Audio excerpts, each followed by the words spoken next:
I knew my ex for almost 10 years. We go back all the way to high school and have been friends. After we graduated, I said it and asked her out, and we became a couple.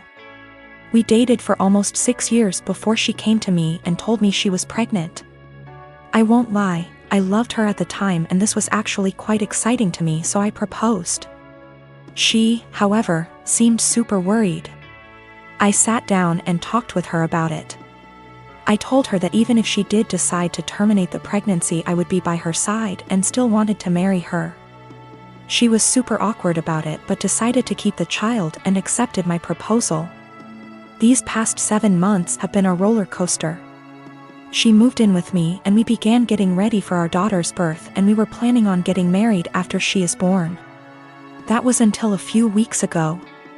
An old acquaintance from high school reached out to me.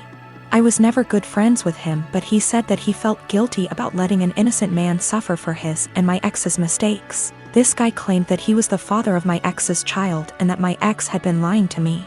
It turns out that my ex and him got reacquainted about a year ago and started having sex. Around the time my ex got pregnant, they began having unprotected sex. He is not lying about this. He sent me photos of them together and showed me texts between the two of them. I was able to get my ex's phone and confirmed they were real. Along with this, he sent me a string of Facebook messages of my ex admitting to lying to me because I make more money than the real father, and she would rather I care for it. Suffice to say, I was pissed. I confronted her, she cried, I cried, it was a mess. In the end, I broke it off then and there and evicted her from my apartment. She's in the process of moving out now, but I have not said a single word to her. I have pretty much told her that I want her out of my life. I also demanded a DNA test the minute the child is born. If it is mine, I'll help her support it. If not, then I am never seeing her again. I've been cold to her. Her and her parents has tried multiple times to work it out with me, but I've refused any contact with them.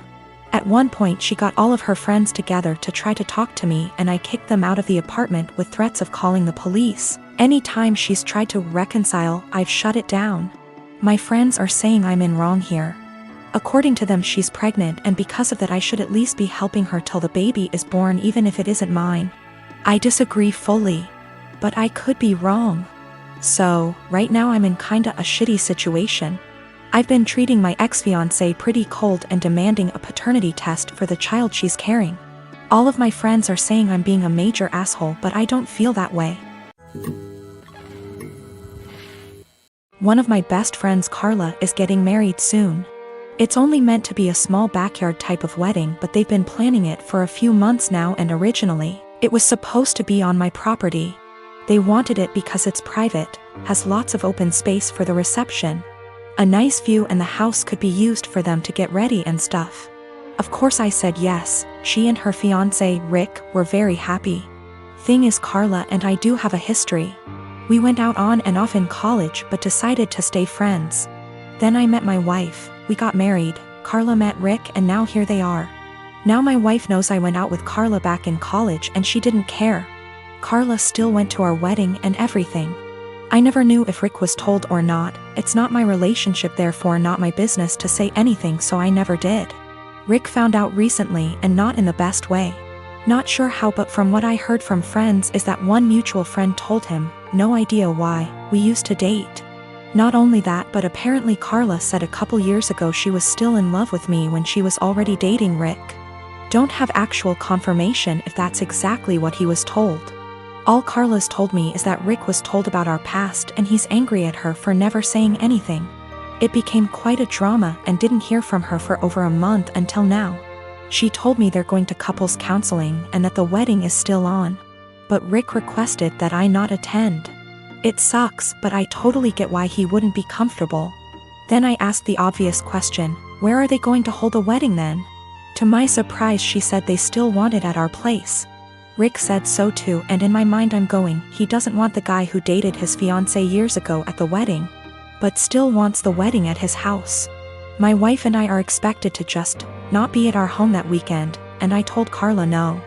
They're going to have to find someplace else since we're not going to simply leave our home to them for the weekend. Not only for safety reasons, but it just doesn't make sense. Rick doesn't want me around because he's not comfortable but is comfortable enough to have their wedding at my house.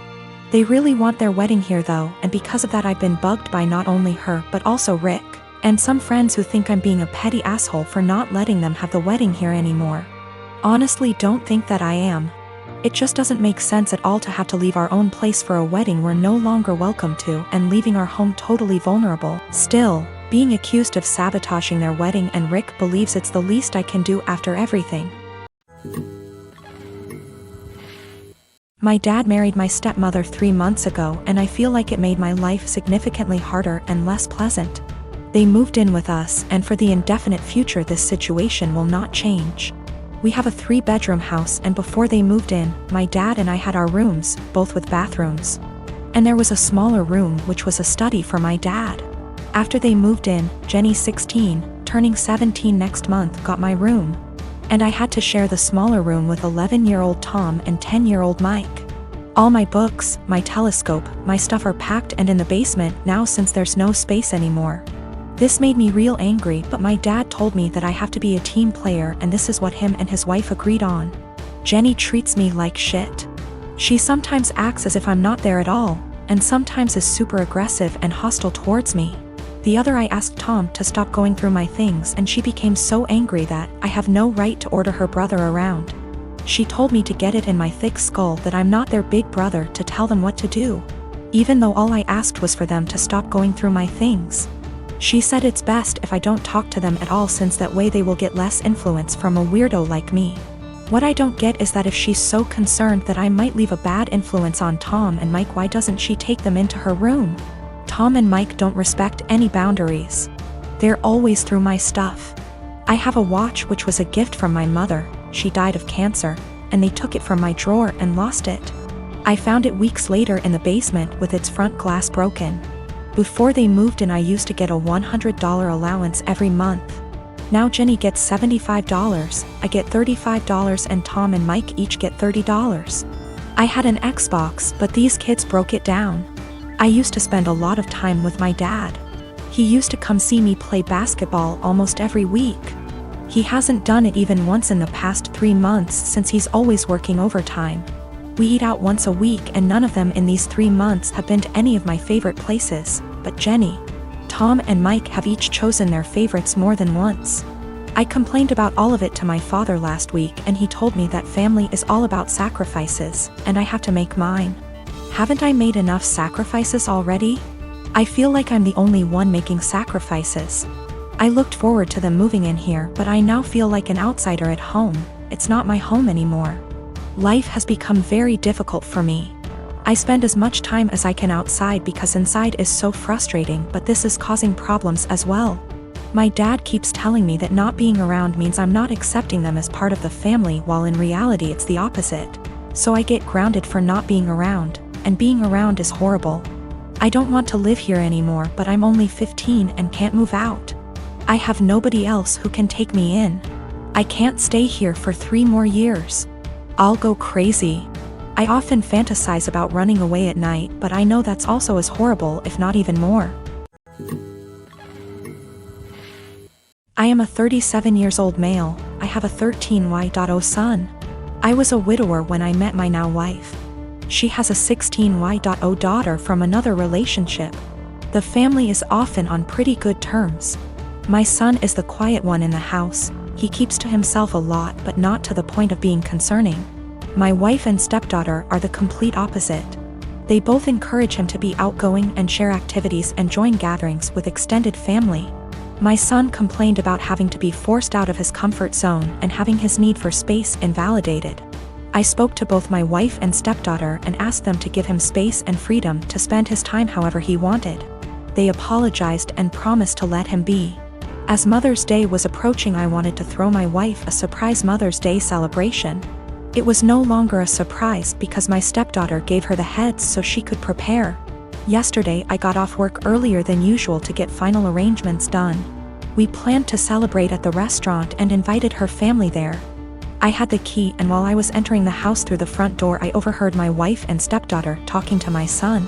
My wife was asking my son if he could convince me to let him stay home and not go with them to the restaurant to celebrate. I paused and decided to keep listening. My son said why, and she told him that his introverted and socially inept attitude will make her family uncomfortable and will ruin the mood. He promised her that he'd be well behaved and would try to interact and socialize with everyone, but she said that she wasn't buying it. He kept reassuring her, but she snapped and told him that technically she's not his mom, so she didn't get why he wanted to celebrate Mother's Day with her so badly. My stepdaughter threw some, I don't remember, backhanded comment, and then both of them were shocked to see me standing there. Both were staring without saying anything. I told my son and his stepsister to go to their rooms, then told my wife that the celebration was off, cancelled. She tried to argue, asking why repeatedly, and I told her why. She tried to explain that she didn't mean it like that and that I only heard part of the conversation but not all of it. I told her I was done arguing and the decision was already made. She yelled, asking what she was going to tell her family, and said that I was making tremendous mistake towards her. I ignored her while she kept throwing tantrum after a tantrum. Early this morning she took my stepdaughter and went to stay with her folks. Not a single call or text from her so far. Situation is full of tension. I'm upset still, but more hurt, to be honest. I mean, yes, I did say I was going to have this celebration, but I thought that what she said to my son was too harsh to ignore.